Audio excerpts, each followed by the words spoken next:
Good morning, everybody, and welcome to the Oh the Places We'll Go show.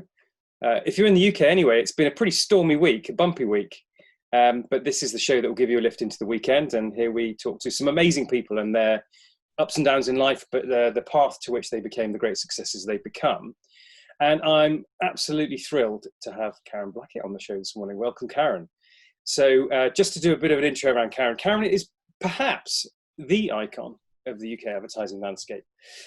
She certainly achieved so much in her 27 years within media. So apparently she did geography at university back in the day, but I think on the quiet, actually, Karen is a physicist, or at least that's the only explanation I've got of the way she manages to bend time to fit everything in that she does. Earlier in her career, Karen was twice voted by Management Today as one of the 35 most powerful women under 35 in the UK. I think that's unique. I think I'm saying that, twice voted. In 2011, Karen became CEO of Mediacom UK and became chair in 2016, and then picked up her OBE along the way, the Services to Media and Communications. Indeed, Karen, you are our first honoured guest on the show, so that's awesome. Currently, Karen is both country manager of WPP in the UK and CEO of Group M in the UK.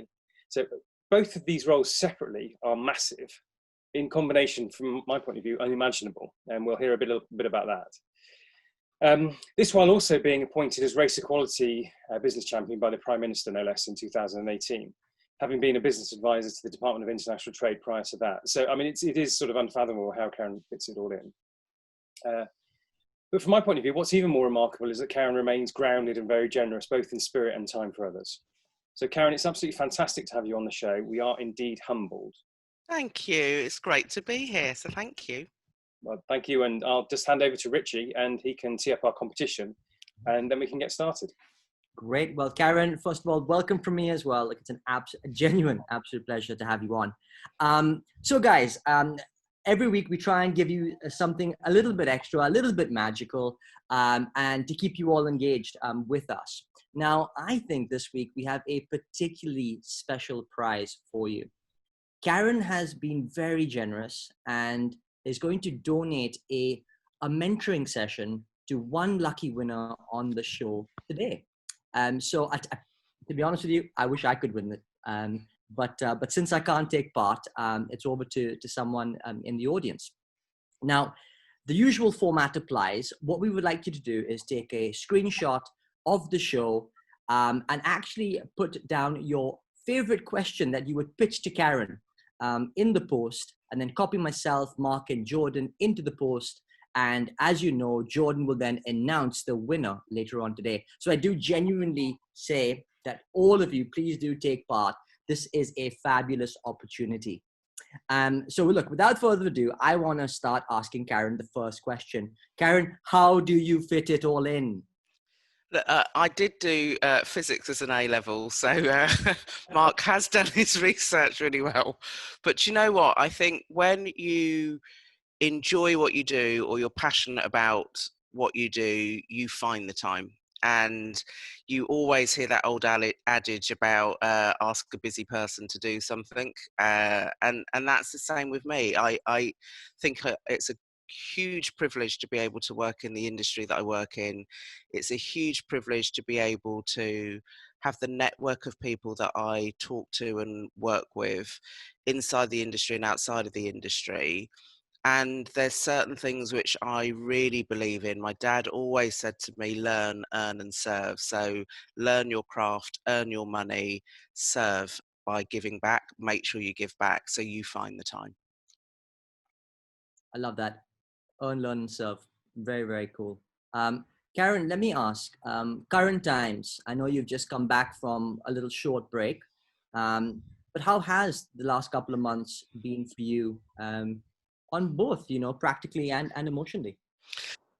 It's been tough, and I think anyone that hasn't found it tough, I don't know where they've been, but it has been tough because we were all thrown into this experiment that none of us willingly signed up to, which was suddenly all working remotely, suddenly having to get to grips with all of the different tech platforms that we'd been putting off, and suddenly having to learn. I mean, I literally think I could go into IT now, having to learn about all of the different platforms, to make sure that we could still work, still communicate with each other and with our clients. And on top of that, I sort of started the additional role. So I started the Group M role during lockdown, which is a challenge because, you know, you'd normally in any new role spend time walking the floors, chatting to people at their desks, picking up the mood at the kitchen, at the tea point. You'd find out things or hear things. So none of that was possible, and I had to get to know a new team remotely. So on top of, you know, the global pandemic, working remotely, I was then also suddenly a school teacher. So I'm a single mum of a 10-year-old boy, and I was thrown into remote learning for school. And then just as you think you're conquering all of that, everything that happened in the US and the killing of George Floyd crystallized in the groundswell of movement for Black Lives Matters again. And, you know, I am black, I have a black son, and it was emotional. So I was suddenly thrown into mass grieving as well, and dealing with our teams in the UK where it hit them as well. So it was a lot, it was an awful lot to manage.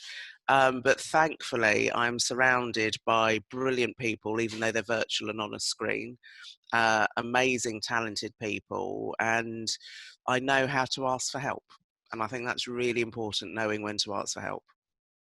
Yeah, Karen, you mentioned George Floyd, and we'll definitely come back to that. But more generally, what do you think the world will take away from this COVID moment? Do you know what? It's not, and I know we're going to talk about Black Lives Matters later, but it is not the first time, unfortunately, that we have seen a black man killed on camera. It's not. The difference this time round is, I think, as a society, we are different. So if I think about the Rodney King killing in LA in the 90s, I think how we are now as a society is different to then. And that gives me a lot of hope. And I think it has been a catalyst for businesses and individuals to do more. I think we were already doing things, but I think it was the absolute catalyst that we needed to make sure that those plans, which were on our priority list but not near the top, are now near the top of our priority list. So I am hoping what we learned from COVID, we bring back all the best bits that we have adapted and learned during lockdown. So all the best bits in terms of, look, you know, if you're in a global role, you do not have to travel 1 week out of every month. You don't, because this is incredibly effective. We can still communicate, we can still lead, we can still make a difference without physically being in the market. Of course, it's important that you're there and you have FaceTime, but I hope that's changed things and allows more people and different types of people to go into global roles. And I also hope that it means that we check in with each other more, because I've seen a lot of that. So the one thing that I've learned during the lockdown and this crisis is simplicity of communication, frequency of communication, and absolutely having clear leadership, being present. And I think that clarity, simplicity, and presence, I hope we bring back into our working world, which has changed forever. I love that. That talks to the, you know, despite it all, the learning opportunities leaders. So that's a great thought. But who's going to be winners and losers? Who's going to come out of this stronger? Who's going to come out of it weaker? Well, do you know what? I think those brands which absolutely know their target audience and have a very clear understanding of their audience and a very clear defined purpose, I think will come out the winners. Because I talk a lot about, you know, in our industry, how building trust is incredibly important. Whether that's, you know, whatever side of the fence that you are on in our industry or part of the ecosystem. And there's that brilliant book, The Trusted Advisor, that talks about trust equals credibility plus reliability plus empathy divided by self-orientation. And those brands that showed real empathy for their target audience, because they knew their target audience, they understood what their target audience was going through, they were able to adapt and be agile and fleet of foot, are going to come out further ahead of their competitors in a current industry where, you know, who knows what's coming next, who knows if that second wave is coming, who knows if there's going to be lockdowns again, who knows. So those brands that really showed that understanding of their target audience, adapted to the mood of the nation, use this time to really look at the business and be agile and fleet of foot, will come out stronger. I'm just smiling because I can hear my dogs grumbling in the background, because there's literally a gardener outside my patio doors trying to weed some pots, and they're giving him a warning grumble at the moment. Good. Final question on COVID. So we live in an unequal world. Are you optimistic or pessimistic about the impact of COVID in terms of inequality? Do you know what it is? COVID was a discriminator. It really was, because it affected people from more diverse backgrounds and people from more socially economic challenge background more.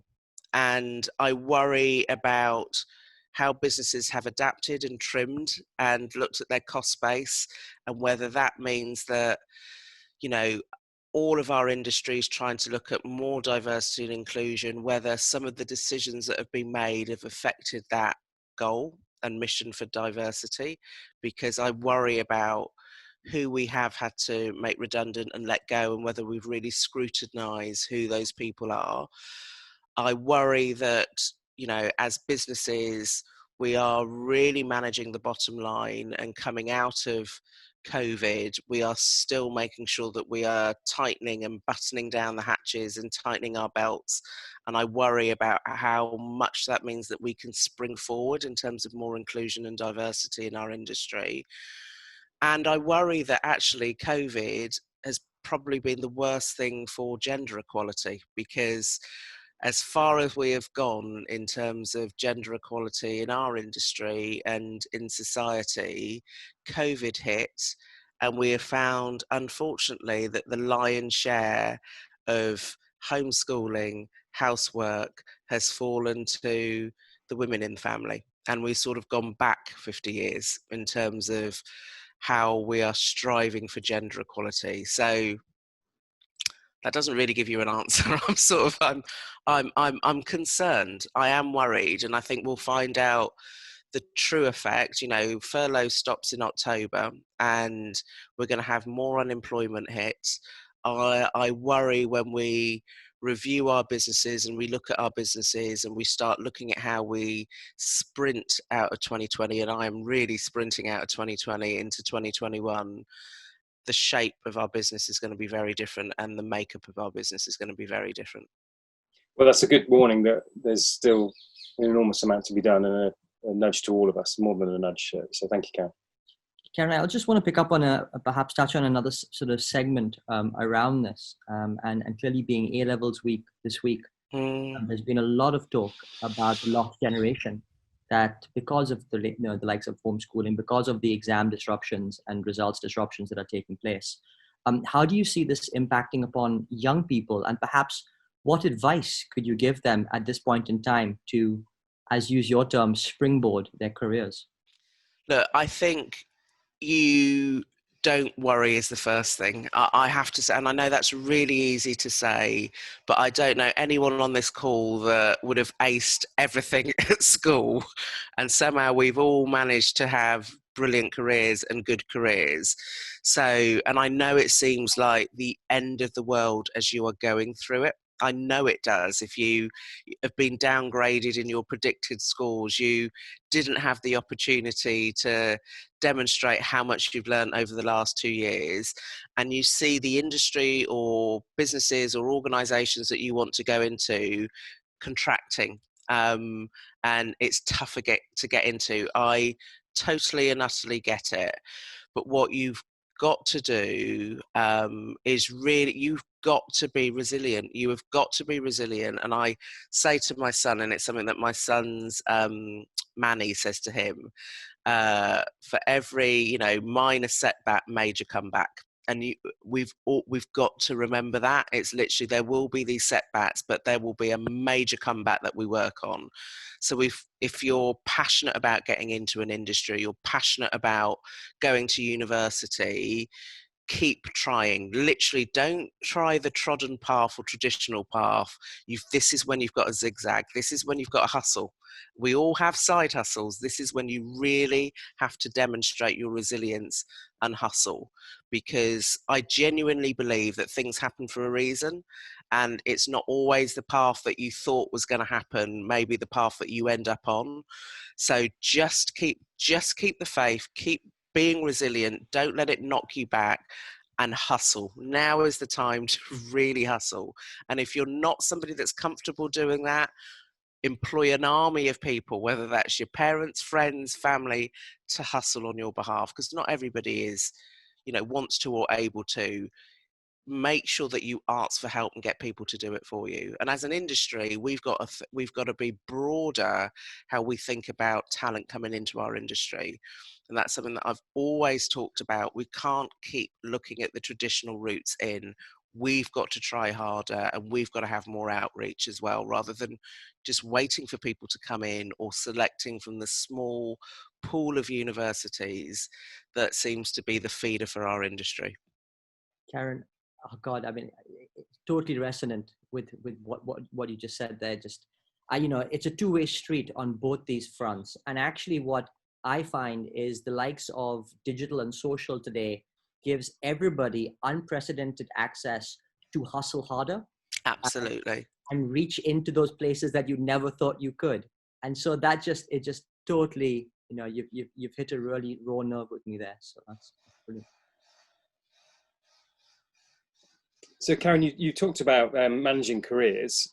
We've said already a couple of times you've had an amazing and interesting and career. Can you just join the dots how you got from where you were to where you are? How I started from a geography graduate into WPP country manager and group CEO. So look, as part of my geography degree, I did stats. So this was my hustle. So I did not do a vocational degree because I am quite old, and at the time, vocational degrees in media didn't exist. So I did not do a vocational degree to get my way into the industry. So I studied what I loved, and I loved geography because geography was full of people that didn't know what they really wanted to do when they finished. So it was a little bit of everything. And I absolutely loved it because I found it really broad and brilliant, and great knowledge base. I did everything from the geography of crime, which I did use when we pitched for the Met Police many moons ago, back in the early 90s, and how the physical environment can affect criminal behaviour. So I love geography, and I came out and I started to apply for different roles in ad agencies. I wasn't quite sure what a media agency was, but I was applying in media agencies, marketing functions of, you know, well-known organizations and brands. And I got rejection after rejection after rejection because I was trying to get into the industry on the back of the last recession. And again, the industry had contracted. And that's when I started to use the stats side of my degree and apply and be a little bit more lateral thinking in terms of how I got a foot in the door.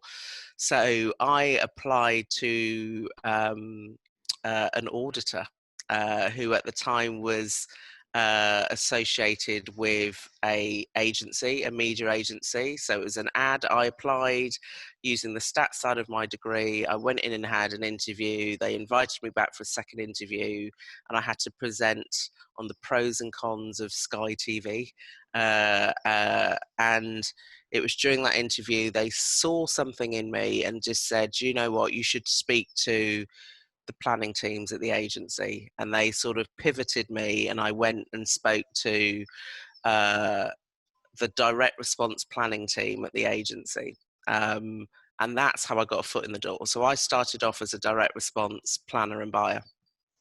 Um, and I think, Mark, you sort of mentioned it, I zigzagged in my career because I wanted to find out all about the industry and what I was good at, and what the opportunities were. So some of the moves I made were lateral moves. They didn't necessarily get me a promotion. They didn't necessarily get me more money, but they got me more experience. So, and I did that purposely, because um, I once I plateau and I stop learning, I need to move on. So I zigged and zagged quite a bit through the industry, from direct response planner buyer to strategic planner to a media manager, through to a business director, through to marketing a new business, through to leaving the UK and working in EMEA, in terms of chief operating officer for EMEA, through to then becoming CEO and getting into a leadership position of a media agency. So I purposely zigzagged, and that just meant I had more strings to my bow. And I also think it really helped me as a leader, because you've done the roles, you've done so many different roles, you can understand where tension exists between different teams or different departments. And also, when somebody's trying to pull the wool over your eyes because you've done the role. And so I purposely zigzagged, and I do think that has made me a better leader, because I know what it's like to be thrown into a learning dip when you go into something new, and there's that natural dip because you don't know what you're doing, and you feel as though you're not in control, and you feel as though that you're not conquering anything. And I think being plunged into a learning dip is good for all of us, because it takes you back to basics. It really gets you to dig deep, and it makes you listen. And it really makes you listen to the people already in that area, already doing things. And I think moving around and changing roles plunges you into that learning dip, and you come out of it. You always come out of it. And I think you come out of it better. Karen, I want to pick up on that word dip that you just mentioned, but perhaps in a slightly different context. What has been the lowest dip for you in your career? There are always times that you remember, because you remember how it made you feel. So there's always times that you really remember, and there's always those occasions on pitches that when you've lost a client that you've worked with for a while, and you feel as though you've put your best foot forward and the client has decided to leave and go elsewhere. That hurts. It does hurt. So, and I have loads of those instances where we've been pitching, and it's more when it's existing clients rather than trying to win new clients, because you feel as though you're breaking up in a marriage, and you feel as though that you're being left. So those hurts, because you've built a relationship and then they decide to go elsewhere. So those are always a dip, and my lowest ebb, when you lose a client, a long-term client that you've worked with and you've built and you've grown together. But also there's those moments in your career that you remember because it's how somebody else has made you feel, and it's things that aren't within your ability to change and control. So I talk a lot about how I have experienced racism in the industry, and never to my face. So never to my face, always behind my back. And I think that's worse, because if it's to my face, I know what I'm dealing with. I absolutely know what I'm dealing with, and I know how to handle it. And I do remember, and it was several years ago now, and I do remember, and I sort of talk about it in a couple of books that people have written about, what's the lowest point.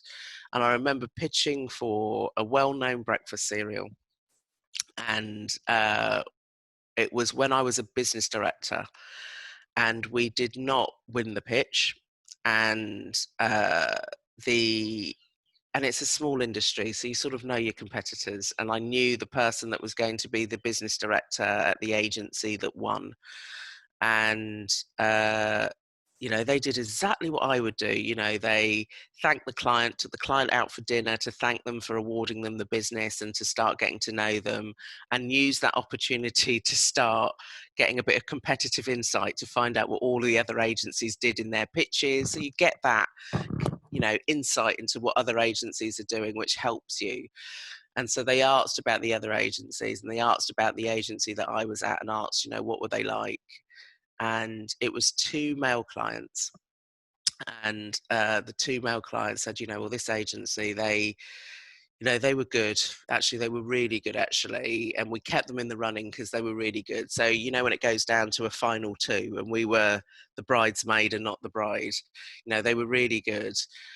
But there's no way we would have had a female account director, let alone a black one, was the feedback. And I knew the individual at the other agency, and they told me what these 2 clients had said. And that hurt, because it's personal. There's nothing I can do about my gender, and there's nothing I want to do about my gender. There's nothing I can do about my ethnicity, and there's nothing that I want to do about my ethnicity. It wasn't about the work, it was about me. So I went into a period of feeling as though I'd lost the agency, the business, because I'm a black woman. And that made me feel incredibly guilty, and it was really hurtful. Then you move from feeling guilty to being really angry, because you're really angry, and then you move to revenge. So I quickly moved to revenge, which was right, I am going to demonstrate and show those individuals that they've lost out on a brilliant agency, and actually I'm quite talented. So you go and pitch for their nearest competitor. You make sure that you win it. And I do believe in karma as well. I genuinely believe in karma. And those 2 individuals left that company within 13 months, and not of their own accord. So I genuinely believe in karma. And again, there's this mantra that, and I've had a life coach since God was a boy, for about 20 years. And I remember my life coach telling me about this sort of Buddhist phrase that holding on to anger is like holding on to a hot coal. You're the only person that gets burnt. And it's true, you've got to let that anger go. You've got to let it go, because it's just going to affect you. Those 2 individuals weren't thinking about me and the decision. They'd moved on, whereas I was holding on to it. You just got to let it go and then get into revenge stage, which I think helps. A dish best served cold. Well, that's a great story for people to hear. Tough, but important to hear. Yeah. But Karen, I mean, the whole sense of you is learning, adaptability, pivoting, like pace, energy, speed. I think I've heard you before talk about the benefit of being at top level athletics before your career, and some of the traits that you learned then that have stood you in good stead. I'd love for you to talk a little bit about that. So I've got my son sitting on the sofa, and he's rolling his eyes. It's like, oh God, here we go again. So I was a sprinter. So I sprinted at quite high level. So I was a sprinter and a long jumper, and a bend runner for the 4x100. So I was a specialist bend runner. And I always preferred the third leg to the first leg. I hated being the start leg on the relay, because you've got a staggered start and you can't really see what's happening, especially when you're in one of the outer lanes, because you can't see what's going on behind you. So I always liked the third leg because the race was on. But as a sprinter and a long jumper, I could win the 100 meters in the first 30 if I got a start. I was much better at indoor athletics than outdoor, because it's 60 meters rather than 100 meters. But I could win if I got a good start, and I'd win it over the first 30, and then it was just about me hanging on. So I used to practice over and over again with my coach on my starting blocks, over and over again. And that's what I take into my working life. I practice. If I know I have a big presentation coming up, I will practice, and I will rehearse, and I rehearse, and I rehearse, just to make sure that I know how to nail a presentation. Or I will practice questions that might come up so that I know how to answer. I am incredibly focused. And again, that comes from my athletics training as well, just being really focused and really disciplined. And I see feedback as a gift. So when I used to do my athletics and my long jump, my coach and my dad would stand at the end of the long jump pitch with a camera, taking videos, taking photos, that I could see my takeoff, I could see my form, and they'd use that footage, or they'd use the photos to show me what I was doing. And I seek feedback now because I genuinely see it as a way of me getting better. People feedback so that I can get better. So I don't see it as a criticism, and I genuinely believe that it's a gift. So again, in my working life, I ask for feedback, I look for feedback, I seek feedback. Karen, you mentioned, and it shines through around the discipline that you have in order to kind of juggle these many sort of balls and hoops that you've got going on. How do you kind of juggle the work-life balance side of it then? I mean, do you kind of take some of this stuff into your home life as well and have that discipline too?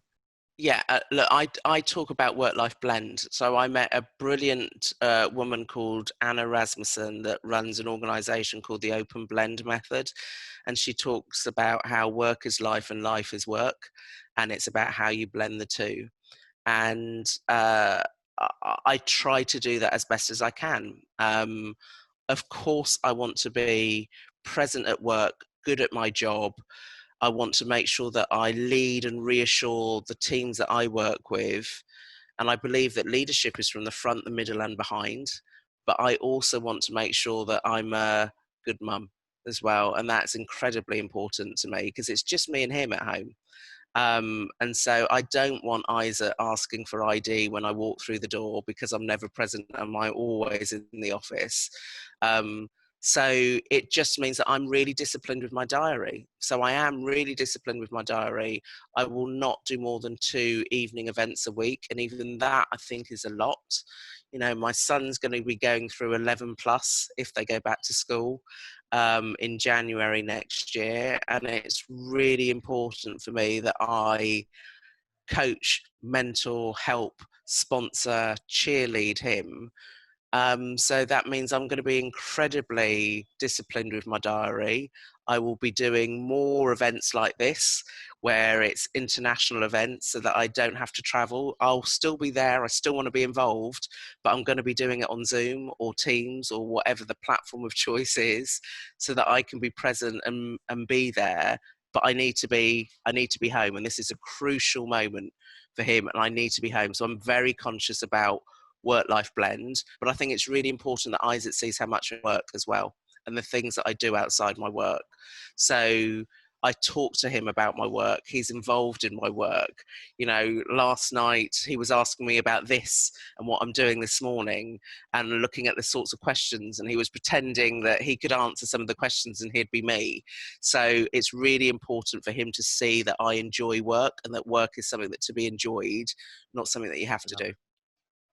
Mark, 10 minutes to go. Let's do some quick fire. Let's do the quick fire. So I'll start off. So Karen, I also know you've got a bit of a cricketing origin. So this is our easy into quick fire. So we've got about 10 quick fire questions, 1-word answers. It will all be fine. Okay. Bat or ball? All rounder. No, you've got to choose. Okay, batter. Okay. Viv Richards or Gary Sobers? Oh, Sir Garfield. Okay. What age do you want to retire? I don't. Favorite junk food? Favorite what? Junk food. Any form of pasta. Favorite childhood TV show? Oh, Danger Mouse or He-Man. Oh, He-Man, legend. Something loftier. What does a person need to be happy? Family. What's the best age? Over 40. I've got a funny feeling the next answer is going to be you don't, but how many hours of sleep do you need? Isaac, let mum do that. Sorry, I can just see my son with a bread knife. 5.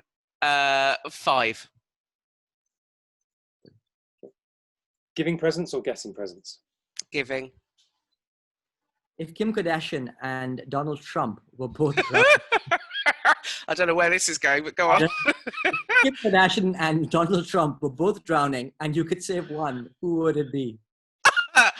Kim. Very good. No explanation necessary.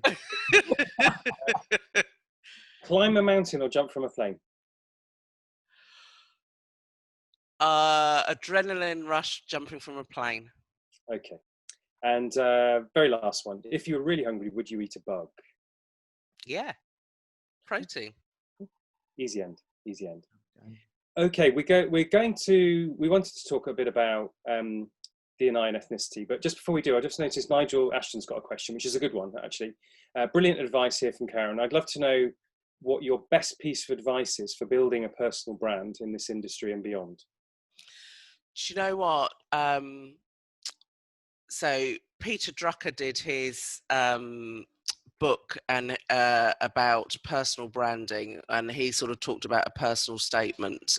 And there's 4 core questions that he asked that you need to be able to answer in order to have a personal brand and to build your personal brand. And I go back and I review my answers to the 4 questions every year. So whereas most people have a New Year's resolution, which is about fitness, mine is about reviewing the answers to the 4 questions, because it changes as you get more experience.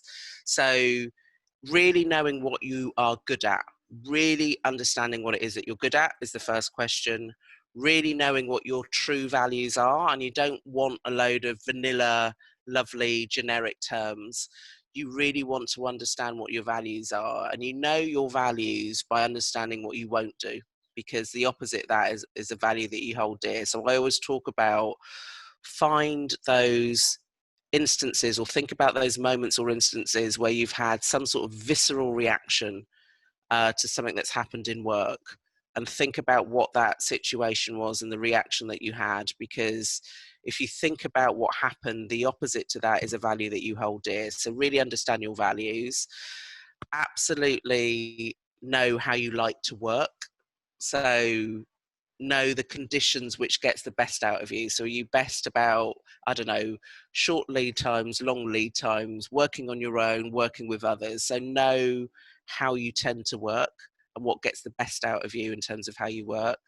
And then the final question's about understanding the contribution that you're going to make to any organization and how you should be held accountable. So if you can answer those 4 questions, and it takes several iterations, it takes several attempts, it takes time, and you need to, have clear answers to those 4 questions, and then think about how, we're all in marketing, how do you sum that up into an end line? How would you sum that up into an end line so that when you were put into a position or put into a role, people know what they're going to get? Because that's what it is about your personal brand. People know what it is going to bet. And mine is absolutely clear, and it really is about head performance coach. That's my personal brand. If you want your organization to perform, if you want a client's business to perform, if you want individuals to perform, bring me in. I have a coaching style of management. That's how I coach. I coach people to perform. I coach people through problems, and it's head because I do like to be the person in charge. Yeah, I love that. That was sounding brilliant and quite theoretical, and then you just slam dunked it into such an accessible metaphor. So I think Richie and I have learned as much as anything today in terms of some of the pearls of wisdom. Let's get into Black Lives Matters and ethnicity. You've already given us an example of overt racism.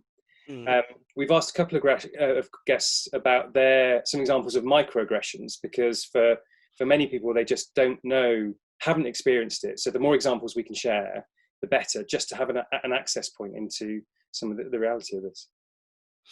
Look, I think it is those, and I hate the term microaggression, because the person on the end of it is anything but micro.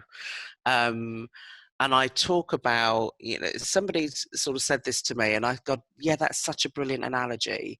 When you get a mosquito bite, it stings and it's annoying and it itches. And then if you have another mosquito bite on the same place, so if it's on your arm, you have another one, and then another one, and another one. By the end of the day, that arm is swollen and quite painful. And that's what it feels like, because you carry it around all the time. So a little one on its own, it's annoying, but you can deal with it. But when it, time and time again, it keeps building and building and building on the same arm, it becomes really painful. And that's what it feels like. And it can be anything from you know, you absolutely know that you've made a point in a meeting and nobody's heard it, and somebody else who is a white man makes exactly the same point in exactly the same way, and suddenly it's the best thing and everybody hears it, and suddenly that's a brilliant idea. It can be, you know, walking into a room and introductions are made and people go, you know, introduce themselves and somehow you're overlooked. It can be commentary about, oh, don't you wear really colourful clothing, Karen? Which I do. But then the added comment about it really, only your skin tone could really carry that off, couldn't it? Or commentary about, you know, God, you've got really full lips. You could take shares out in them. It's those little things that I have experienced during my career that happen. And people, you know, I have to see the good in people. I have to be optimistic and just believe that people don't realise, that they do not realise what they're saying and what they're doing. And I used to let it go. I really did. Earlier in my career, I used to let it go. And now I call it out. And I don't call it out to make the person uncomfortable, but I call it out to let them know how it's made me feel. Because there may be somebody more junior than me at the infancy of their career that it can have a massive effect. So I just, it's, and sometimes it's just a change in wording. You know, I don't mind if somebody comments on how fabulous my clothing is, but just say that your clothing's fabulous. You don't need to point out the colour of it and how it matches my skin tone, or only my skin tone could carry it off. There's no need to. So it's just, sometimes it's just a change of expression or wording for people to understand what's okay and what's not okay. And Karen, you know, I completely concur. And on a personal level, you know, I think that's absolutely the right thing to be doing. I just wondered, and to get your take on more of an institutional level, say at a WPP level, what are the kind of things that you guys are putting in place to help the situation? Look, I always talk about how sometimes things happen or things are said because you don't have someone that you can talk to and go to and you know, check, is this okay, is that not okay, is that offensive? And the amazing June Sarpong, who is a really good friend, in her book Diversify, she talked about how as leaders we all need to check our circles. And checking our circles is thinking about, you know, think about the last 4 people that you telephoned. Think about your recent call list and the 4 people that you called from work, or think about the 4 people that you call into a meeting or you send an email to when something good has happened, when there's a crisis about to happen. Think about who those closest 4 people are, your circle of people. If those 4 people have had the same sort of educational background as you, have got the same sort of ethnicity as you, are the same sort of social economic status as you, and they're basically you, but a different person, then none of us are doing anything to sort of promote and help diversity, inclusion, and belonging. And that's the most important thing, that belonging, people feeling that if you're not seen as mainstream or in the majority, you feel as though you don't belong. When you're one of a few, it can be difficult because you don't feel as though you belong. So I talk about diversity as lots of people from different backgrounds in a room. Inclusion is people from different backgrounds get to sit at the table, but belonging is then when you're heard and you're seen and you're listened to. And that's what we all need. So we all have to check our circle. So some of the core things at WPP that we're doing is ensuring that people check their circle. And part of that is through a sponsorship program, and a sponsorship program which is specifically aimed at protected groups or minority groups. So whether that's female or whether that's ethnic minorities, to ensure that our senior leaders who may never have come into contact with anybody from a council estate in, I don't know, Harlesden, suddenly get to hear about what it's like to be in a council estate in Harlesden working in this industry. And that's about social economic background as well as ethnicity as well as gender. so that you realise that actually you need to widen your circle and think a bit broader. So a sponsorship program is really important. And then Nancy Langthorne, who was my partner in crime at MediaCom when I was CEO, and she used to be a business director. She had 4 kids. She came back and wanted to work in sort of diversity and inclusion, and all the programs that are in place at MediaCom, myself and Nancy did together. And I've then sort of whipped Nancy out of MediaCom, and she's now working with me at WPP. So she's head of diversity and inclusion at WPP in the UK. And one of the brilliant programs that, you know, on the back of all of the events of George Floyd and Black Lives Matter is an allyship training program, so that I need allies. I cannot be the one black friend that everybody has. I need allies that will help sponsor, champion, cheerlead, fight, protect, call things out when they see things are wrong. So we're looking at allyship training. And I have to give a kudos to MediaCom as well. So Nancy's still part of her times at MediaCom, who are doing microaggression training as well. So again, to understand what it looks like, what it feels like, and what you can do, no matter what level you are, what role you have, to help somebody that's experiencing it. Karen, thank you. Thank you so much for sharing that. It seems like some amazing initiatives that are happening to help this cause. Like I'm sure we could talk all morning, but being conscious of both your time as well as everyone else on the show today. So I just want to say a massive thank you on behalf of myself and Mark. It has been truly both inspirational but informational at the same time. I mean, I know Mark's been busy scribbling everything down as we've gone along, and as I too. It's just been completely off the hook from my perspective. So thank you so much for sharing. My absolute pleasure. Thank you, Karen. So much inspiration. Yeah. Pleasure. Guys, for everyone who is currently attending on the show, please do note that we are here every Friday, 8 a.m. Eat your Weetabix and tune in, right? Hey, what better way to spend your Friday mornings before you get back into work? We've got some amazing guests coming up for you over the next week. So next week, we've got Tom Goodwin. And then thereafter, we've got Lord Karan Villamoria, who is, of course, the founder of Cobra Beer and Lord of Chelsea and Kensington. So look, without further ado, please do tune in. Last chance to take that screen grab to win that amazing chance to spend a little bit of time with Karen. You already know how busy this tremendous woman is. So please do take that screen grab, post on LinkedIn with your favorite question that you would ask her for a chance to spend a little bit of that one-to-one mentoring time with her. So again, Karen, thank you very much for your time. Pleasure. And seeing everyone else soon. Thank you, Karen. Have a great weekend, everyone.